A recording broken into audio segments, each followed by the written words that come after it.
నమస్తే, నేను సుమలత. వాస్తవాలు లైవ్ టీవీకి స్వాగతం. ముందుగా వార్తల్లోని హెడ్లైన్స్. 8 నెలల్లో 60,000 కోట్ల పెట్టుబడి రేవంత్ రెడ్డి తీసుకువచ్చాడు. కాంగ్రెస్ ఎమ్మెల్యే ఆది శ్రీనివాస్.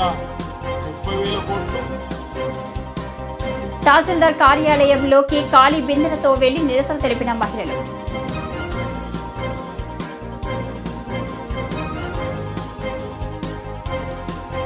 రాజీవ్ గాంధీ సద్భావన జ్యోతి యాత్రను ప్రారంభించిన ఎమ్మెల్యే వాకిటి.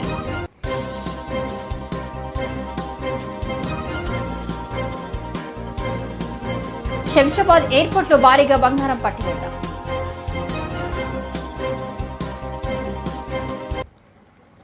ఎనిమిది నెలల్లో 60,000 కోట్ల పెట్టుబడి రేవంత్ రెడ్డి తీసుకువచ్చాడు. కాంగ్రెస్ ఎమ్మెల్యే ఆది శ్రీనివాస్.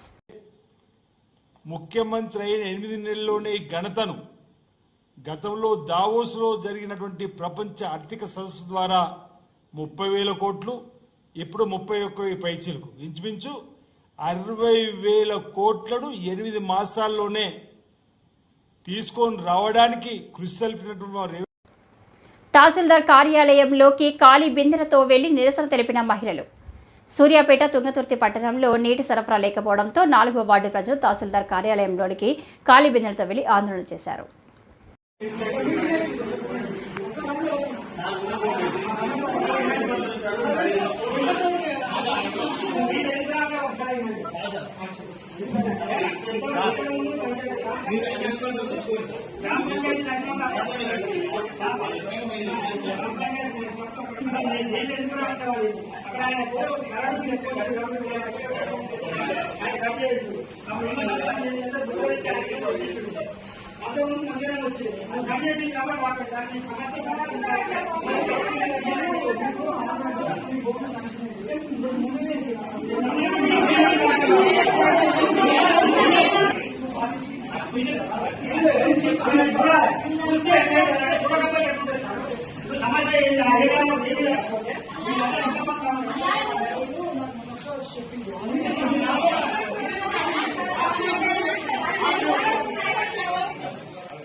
రాజీవ్ గాంధీ సద్భావన జ్యోతి యాత్రను ప్రారంభించిన ఎమ్మెల్యే వాకిటి.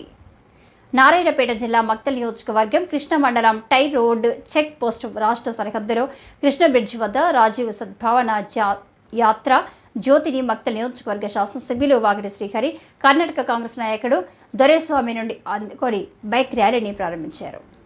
రాజీవ్ గాంధీ 80వ జయంతిని పురస్కరించుకొని తమిళనాడులో రాజీవ్ గాంధీని హత్య చేసిన పెరంబదూర్ నుండి ప్రారంభమైన జ్యోతి యాత్ర దేశ రాజధాని ఢిల్లీ వీర్ భూమికి చేరుకుంది.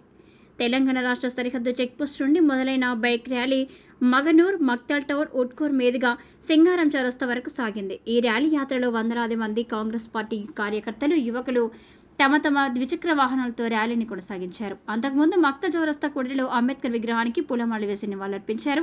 అనంతరం ఆయన మాట్లాడుతూ దేశం అభివృద్ధి చెందాలంటే టెక్నికల్గా, పారిశ్రామికంగా నూతన విధానాన్ని ప్రవేశపెట్టి ఐటీ రంగంతో భారతదేశానికి అభివృద్ధి కొరకే కృషి చేసిన వ్యక్తి రాజీవ్ గాంధీ అని, కంప్యూటర్ యుగం ఉన్నంత వరకు ఆయన పేరు దేశంలో చిరస్థాయిగా నిలిచిపోతుందని అన్నారు.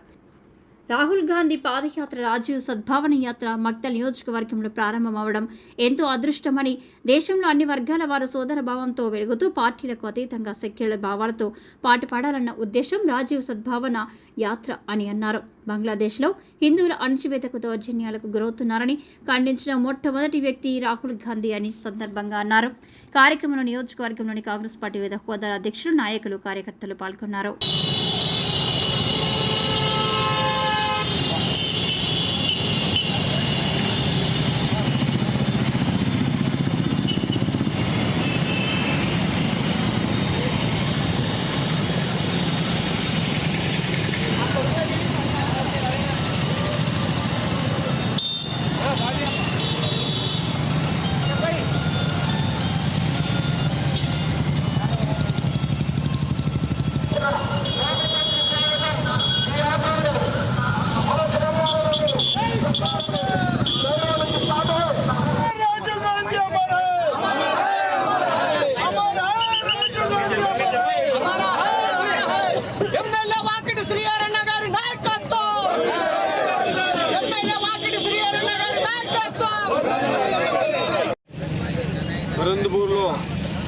మానవ బాంబు ద్వారా చనిపోయిన తర్వాత నాటికి 30 సంవత్సరాలు అవుతా ఉంది.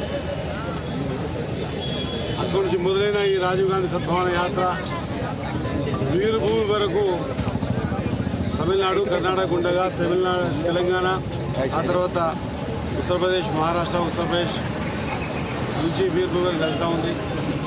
ఈ సద్భావన యాత్ర 30 సంవత్సరాలు పురస్కరించుకుని ఈ దేశంలో యువకులే పట్టుకొమ్మలు, యువకుల రక్తంలో ఈ దేశ భవిష్యత్తు ఉందని ఆలోచన చేసి రాజీవ్ గాంధీ గారు 18 సంవత్సరాలకే ఓటించి ఈ యువకుల్లో ఒక చైతన్యం తీసుకొచ్చినటువంటి రాజీవ్ గాంధీ గారు. అదే మాదిరిగా ఈరోజు ఇన్ని సెల్ ఫోన్లు రికార్డ్ చేస్తూ ఉన్నాయి. ఈ ఐటీ రంగాన్ని కూడా తీసుకొచ్చింది రాజీవ్ గాంధీ గారు. ఈ దేశంలో జరుగుతున్న ప్రతి సందర్భాన్ని ప్రపంచ దేశాలకు చూపించేటువంటి ఐటీ రంగాన్ని రాజీవ్ గాంధీ గారు. 5 అంచెల వ్యవస్థ ద్వారా గ్రామాలన్నీ బాగుపడాలా, గ్రామాలు ఈ దేశానికి పట్టుకొమ్మాలని చెప్పినటువంటి మహాత్మా గాంధీ గారి ఆలోచన విధానాన్ని ఇంప్లిమెంట్ చేసింది రాజీవ్ గాంధీ గారు. ఇట్లా చెప్పుకుంటూ పోతే ఈ దేశంలో ప్రతి అంగుళంలో రాజీవ్ గాంధీ గారి ఆలోచన విధానం ఇమిడి ఉంది అన్న మాట వాస్తవం అని తెలియజేస్తూ, మరి అటువంటి వీరభూమికి వెళ్తున్నటువంటి ఈ జ్యోతి మన నియోజకవర్గం గుండా రావడం అదృష్టం. అదే మాదిరిగా ఈ తెలంగాణ ఇచ్చిన గడ్డ సోనియా గాంధీకి మనం రుణపడి ఉన్నాం. అదే మాదిరిగా రాహుల్ గాంధీ గారు కూడా పాదయాత్రలో భారత్ జోడో పేరు మీద ఈ దేశంలో అందరూ సమైక్యత ఉండాలా, భాయిచారా ఉండాలా, అందరూ కలిసిమెలిసి ఉండాలనే ఆలోచన విధానంతో ఏదైతే పాదయాత్ర చేస్తున్నారో ఆ పాదయాత్ర కూడా మన నియోజకవర్గం మీద పోవడం, మరి రాజీవ్ గాంధీ గారి సద్భావన యాత్ర కూడా మన నియోజకవర్గం కూడా పోవడం, మరి మనమందరం కూడా ఆయన ఆలోచన విధానాన్ని మనం పూర్తి స్థాయిలో ఈ దేశంలో ఇమిడి ఉంది అని తెలపడానికి మరి ఈ భావన యాత్ర ఈ ప్రాంతం కూడా తీసుకెళ్ళేటువంటి కృషి చేసిన ప్రతి ఒక్కరు కూడా నా హృదయపూర్వక ధన్యవాదాలు తెలియజేసుకుంటూ, ఈ భావన యాత్ర ద్వారా ఈ దేశంలో ఆటంకాలు వద్దు, ఒకరి బాంబుల ద్వారా ఒకరిని కోల్పోయినాం, రాజీవ్ గాంధీ గారిని కోల్పోయినాం, అట్లా ఇంకెవరు కోల్పోవద్దనే ఉద్దేశంతో తీసుకున్న యాత్ర శాంతి యాత్ర. దేశంలో శాంతి ఉండాలి, శాంతి నెలకొల్పాలనేటువంటి యాత్ర మనం చూస్తూ ఉన్నాం. ఈరోజు బంగ్లాదేశ్లో ఎక్కడైతే హిందువులను ఊచకొత్తకు వస్తూ ఉన్నారు, అటువంటి హిందువుల ఊచకొత్త విషయంలో కూడా మరి రాజీవ్ గాంధీ గారి కొడుకు రాహుల్ గాంధీ గారు మొదటి రోజునే మాట్లాడిండ్రు, ఖచ్చితంగా మన హిందువులని కాపాడుకోవాలా, ఈ దేశంలో ఉన్నటువంటి హిందువులు అక్కడ బ్రతకడానికి వెళ్తే వాళ్ళని ఊచకోతకు వస్తున్నటువంటి ఆలోచన విధానంలో ముందు ఉండాలా, అది ఇంప్లిమెంట్ చేయాలా, అది నిజమైనటువంటి దేశభక్తి అన్నమాట మరొకసారి గుర్తు చేసే విధంగా ఈ యాత్ర కొనసాగుతుంది. కాబట్టి ఈ యాత్రకు అందరం కూడా మక్తల్ నియోజకవర్గంలో పెద్ద ఎత్తున అందరూ కూడా కాంగ్రెస్ పార్టీ శ్రేణులు తరలి వచ్చి ఈ యాత్రని విజయవంతం చేయడానికి వచ్చినందుకు వారికి హృదయపూర్వక ధన్యవాదాలు తెలియజేస్తాం. శంషాబాద్ ఎయిర్పోర్ట్లో భారీగా బంగారం పట్టివేత. దుబాయ్ నుండి హైదరాబాద్కు బంగారం తీసుకువస్తున్న వ్యక్తిని అరెస్ట్ చేసిన డిఆర్ఐ పోలీసులు.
ఉపాధ్యాయులు విద్యార్థులను తీర్చిదిద్దడంలో కీలక పాత్ర పోషించాలి.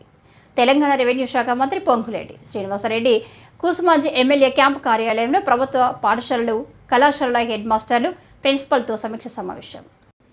కూసుమంచిలోని ఎమ్మెల్యే క్యాంపు కార్యాలయంలో పాలేరు నియోజకవర్గ ప్రభుత్వ పాఠశాల హెడ్ మాస్టర్లు, కళాశాల ప్రిన్సిపాల్తో రెవెన్యూ శాఖ మంత్రి పొంగులేటి శ్రీనివాసరెడ్డి సమీక్ష సమావేశం నిర్వహించారు. ఈ సందర్భంగా ఆయన వారికి పలు సూచనలు చేశారు. ప్రభుత్వ పాఠశాలలో విద్యా ప్రమాణాలు మెరుగుపరచాలన్నారు. నియోజకవర్గంలో ప్రభుత్వ బడులకు నడిచి వెళ్లే విద్యార్థులకు తమ పిఎస్ఆర్ చారిటబుల్ ట్రస్ట్ ద్వారా సైకిళ్లు కొనిస్తామని మంత్రి తెలిపారు.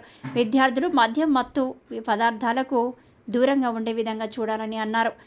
అవసరమైన పాఠశాలలో ఆర్ఓ ప్లాంట్లు ఏర్పాటు చేస్తామని ఆయన పేర్కొన్నారు. రాష్ట్రంలో అమ్మ ఆదర్శ పాఠశాలకు 600 కోట్ల రూపాయల కేటాయించాలని ఆయన చెప్పారు. రాష్ట్రంలో అమ్మ ఆదర్శ పాఠశాలకు 600 కోట్ల రూపాయలు కేటాయించామని ఆయన చెప్పారు. ఎన్నెన్నో ఉద్యమాల సారథిగా గదిలను అంచలంచలుగా ఎదిగిన పేదోళ్ళ బిడ్డడు ఎంత ఎదిగినా గాని ఒదిగుండే తత్వము కన్న తండ్రిలో ప్రజలకు సేవను చేస్తున్నాడు. కష్టమన్న ప్రతి ఇంటికి అండగా నిలబడ్డాడు. బాలేరు మట్టి తల్లి, బాలేరు మట్టి తల్లి, బాలేరు మట్టి తల్లి ముద్దోడిన బిడ్డడు. ఉద్యమాల గడ్డ మీద ఉదయించిన సూర్యుడే.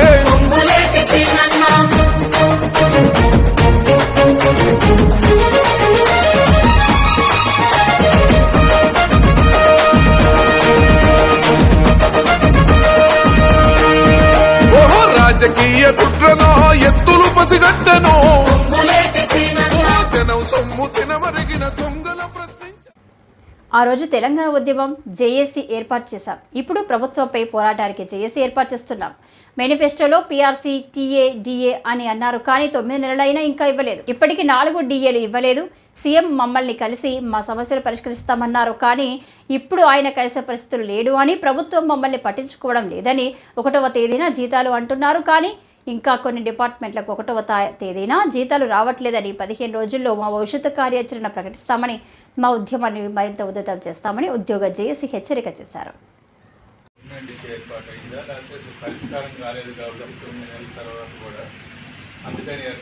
కాకపోతే అప్పుడు గవర్నర్ ముఖ్యమంత్రి గారు ప్రతిపక్షం ఉన్నప్పుడు అందరు కలుసుకుంటారు అప్పుడే చెప్పిండ్రు. ఈ ప్రభుత్వం వచ్చినాక మేము కూడా వారి అనుకూలంగానే ఏదైనా ఇలా జేఏసీ ఏర్పడి ఈ ప్రభుత్వాన్ని కూడా గట్టినే అడుగుతాం. వచ్చేటప్పుడు దేశాలు లేవు, పనిచేసేటప్పుడు అందరం కష్టపడి పని చేస్తాం. ఈ ప్రభుత్వానికి మంచి ఉపాధ్యాయ, కార్మిక మరియు పెన్షనర్ల సందర్భంగా ఈరోజు పాల్గొనడం జరిగింది. ఈరోజు ఉపాధ్యాయుల ఏకీకృత సర్వీసు నిబంధనలను వెంటనే రూపొందించాలని చేయాలని ఎయిడెడ్ మోడల్ ఉద్యోగ, ఉపాధ్యాయ, కార్మిక, పెన్షనర్ల జేఏసీ ఏర్పాటు చేయడం జరిగింది. మరి ఆ రోజు తెలంగాణ ఉద్యమంలో కొట్లాడిన ఉద్యోగులు ఏకతాటిపై 10 ఏళ్ల తర్వాత ఒక జేఏసీని కాన్స్టిట్యూట్ చేసుకున్నాం. 15 మంది స్టీరింగ్ కమిటీతోని ఏర్పాటు చేయడం జరిగింది. మరి ఈ కార్యక్రమంలో అన్ని సంఘాల అధ్యక్ష కార్యదర్శులు ఇలా పాల్గొన్నారు. దాదాపు 150 సంఘాలు ఇలా ఈ జేఏసీలో భాగస్వామ్యమైనది. మరి గత ప్రభుత్వం మాకు జీతాలు ఇవ్వకుండా చేసిన ప్రభుత్వం ఇలా ఈ కొత్త ప్రభుత్వం వచ్చిన తర్వాత 1వ తారీఖు జీతం ఇవ్వే విధంగా సంతోషమైన గౌరవనీయులైన ముఖ్యమంత్రి గారికి కృతజ్ఞతలు తెలియజేస్తూనే మరి మీరు మేనిఫెస్టోలో పెట్టిన ప్రకారం 15 రోజుల తర్వాత మనకి డిఏలు అలాగే పెండింగ్ బిల్స్ ఇస్తామని అప్పుడు మాట ఇచ్చారు. మరి మేనిఫెస్టో పెట్టారు. మరి గత 9 నెలలైనా ఇలా ఉద్యోగులకు మరి ప్రియారిటీ ఇవ్వకుండా, మీటింగ్ పెట్టకుండా చేస్తున్నారు. మరి మేము ముఖ్యమంత్రి గారిని కోరుతున్నాం, మా ఉద్యోగ సంఘ జేఏసీగా మమ్మల్ని పిలవండి, మా సమస్యలు అడగండి.